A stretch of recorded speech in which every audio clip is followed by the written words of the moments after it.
Hey friends, my name is Laura and welcome back to Book Bubbler. Okay, ready for the December haul?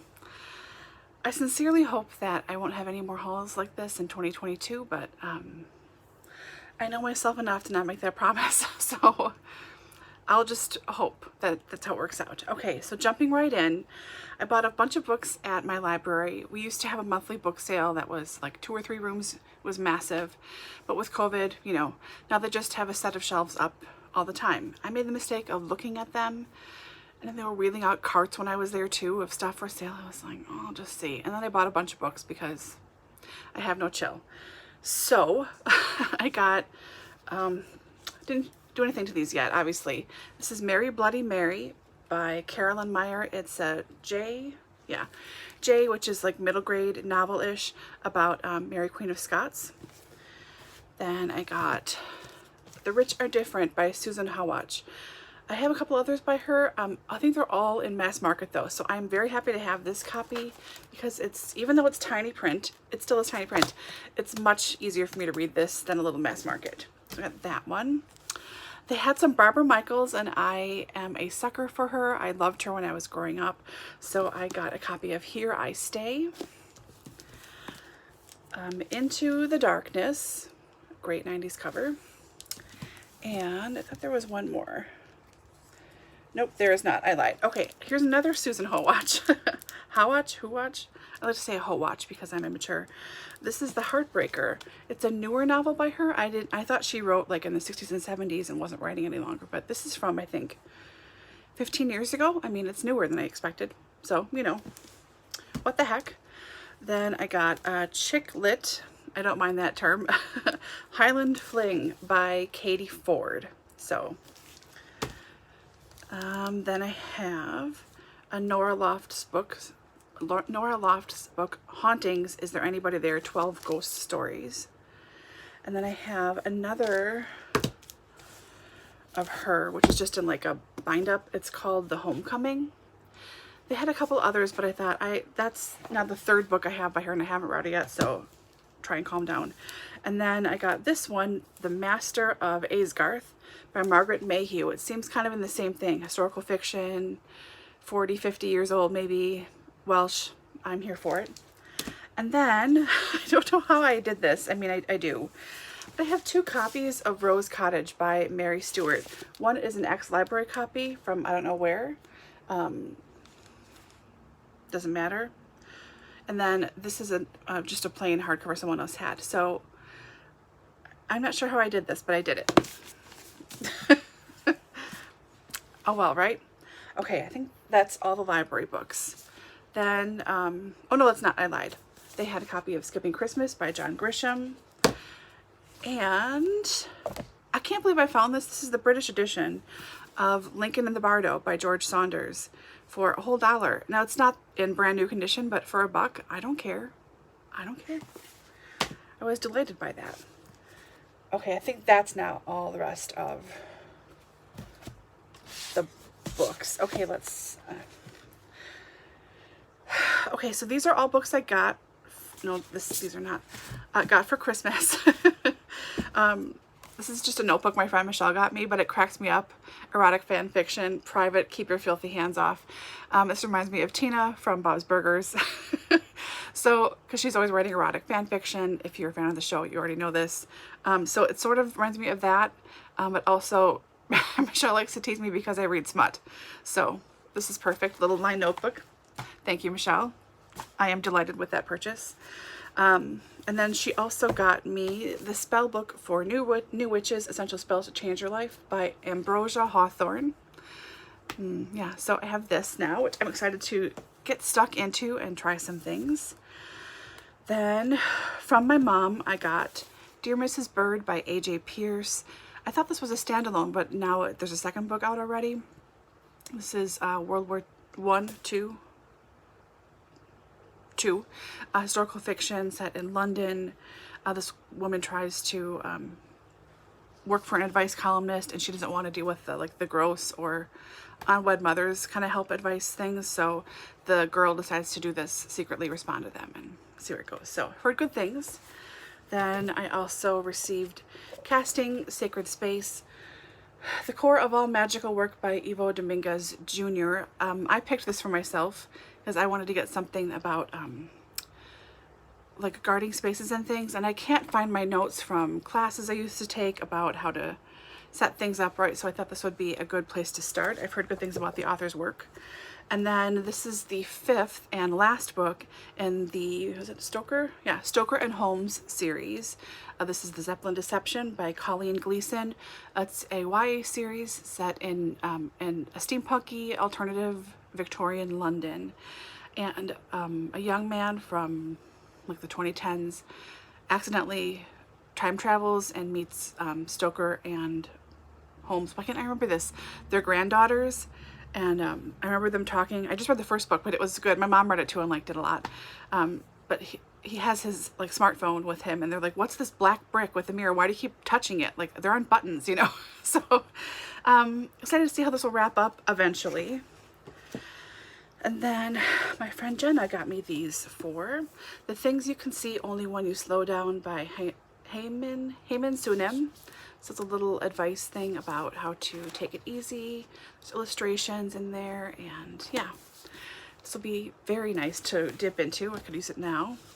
Then I have nonfiction, At the End of the World, A True Story of Murder in the Arctic by Lawrence Millman. This has been on my list for a long time. It's just sat on the bottom of my wish list, and I'm glad I have it finally because it sounds really good. This is, I know the Arctic, but Canada. Near Hudson's Bay. So it's Canadian, eh? Then there is the start to a series here, Pride and Premeditation by Tears of Price. Jenna and I are both big Austen fans, and she knows I collect a lot of the like Jane Austen related stuff too, and I haven't read Pride and Prejudice, so I won't read anything based on it, but I really wanted to try this one. It sounds really good, and the second came out recently. Yeah. Good stuff. And then she also got me The Green Witch, Your Complete Guide to the Natural Magic of Herbs, Flowers, Essential Oils, and More by Erin Murphy Hissock. I have another one by her. I can't remember which one it is, and I really enjoyed it. Very like practical, no nonsense stuff. And yeah, I wanted to get some more, so very happy to have this in my collection. And then the rest of these I bought myself. Ooh. This is from my mom. She just gave it to me because she read it and liked it. The Start to a Cozy Mystery Series, A Skeleton in the Family by Lee Perry. So apparently the skeleton is not haunted. He's just himself. He's stayed himself. He stays together as a skeleton and lives in this family's house, I think. So he helps solve crimes. I think this one he helps to solve his murder. Not sure, but she really liked it. Thought I would like it too. All right, here we go. The Vanished Bride by Bella Ellis. This is the first in the Bronte Sisters mystery series.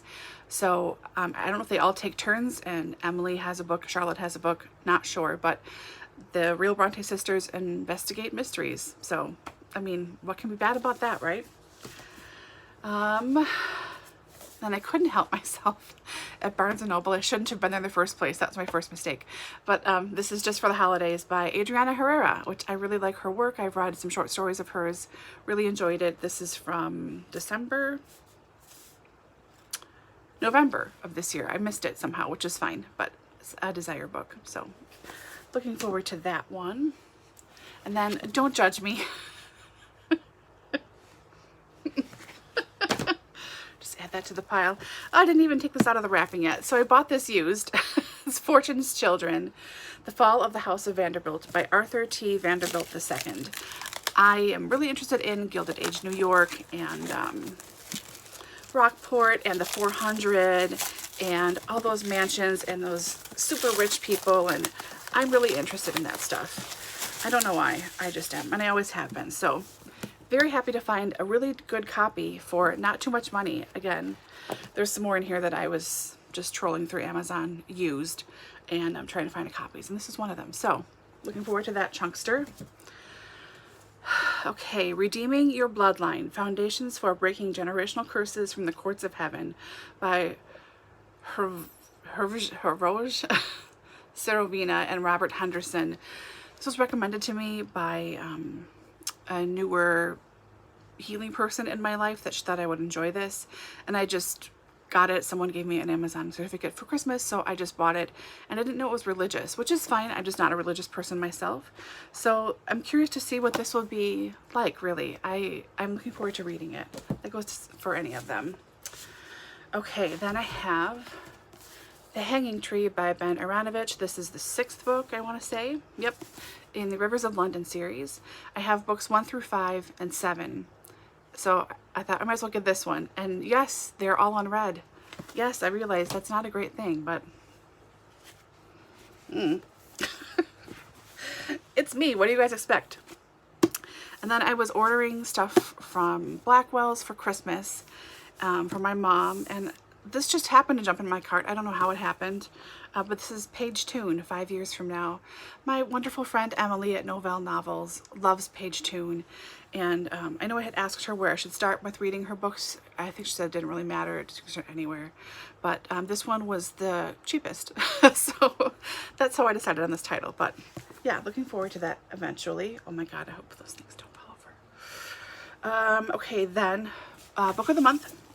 This month I got a thriller, A History of Wild Places, excuse me, by Shay Earnshaw. Oh, it's like sort of culty, and there's like a small town and some kind of weird disease. I don't know. It should be creepy. And then every year, if you remember, you get to choose one of the top 5 finalists for Book of the Year. And everything that they had, I either already owned or didn't want to read. So I was left with this one, which I wasn't going to get, but it's People We Meet on Vacation by Emily Henry. I didn't get this originally just because I knew it would be everywhere. I could easily get it from the library, you know, that kind of thing. But it was free, so hey, thank you very much, Book of the Month. Okay, then I was at half price getting Christmas presents and found some stuff for myself. I don't know how that happened. This is The Shifting Tide by Anne Perry. This is part of her William Monk series, which I've started and really enjoyed. And as I find used copies, I slowly pick them up. They're very hard to come by.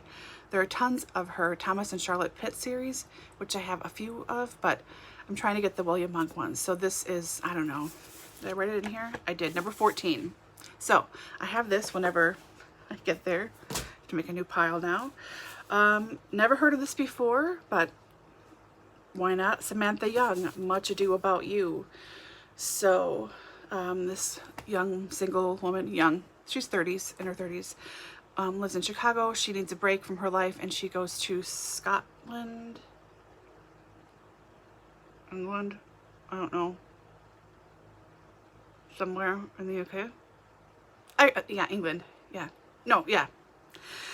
Anyway, so she rents this apartment, and it's above a bookshop that's hiring somebody. So she applies, and I'm sure you can tell where that's going to go. I'm sure I can too, and I'm sure I will enjoy it regardless. And then I found this Veronica Henry book. She is not published in the States at all. To my knowledge, she's just a UK author, published. And I just saw this, and I did a double take and grabbed it, and the older lady that was next to me was like, oh, is she good? I'm like, oh, she is, but she's British, it's hard to find. She's like, oh, aren't they all? I'm like, yes, they really are. So Forever House, don't know what it's about. Set in the Cotswolds. Done. Fine for me. And then these last 3 I bought used copies for myself online because I'm trying to fill in all of the Jenny Colgans that I do not currently have. She's one of my favorite authors, just easy reading. I just always enjoy her stuff. It makes me happy. So I have Welcome to Rosie Hopkins' Sweet Shop of Dreams. I have The Christmas Surprise, which is the 3rd and final in the Rosie Hopkins series. And then this standalone, The Loveliest Chocolate Shop in Paris. So that is my book haul for December. 1, 2, 3, 4, 5, 6, 7, 8, 9, 10, 11, 12, 13, 14, 15, 16, 17, 30, 31, 32, 37. It's 37 books. But that's okay. I purposely didn't count. I didn't want to know until now, so denial is a wonderful thing. Anyway, hope you enjoyed. Have you read any of these? Are any of these terrible? Should I unhaul them right away? I think I might be doing a giveaway soon for some of my duplicates, because I have, I think, 4 so far. We'll see. Anyways, hope you guys are all doing well and taking care and staying safe. reading something absolutely smashing. Just start the year off with a bang, something great, and I will talk to you guys hopefully very soon. Bye.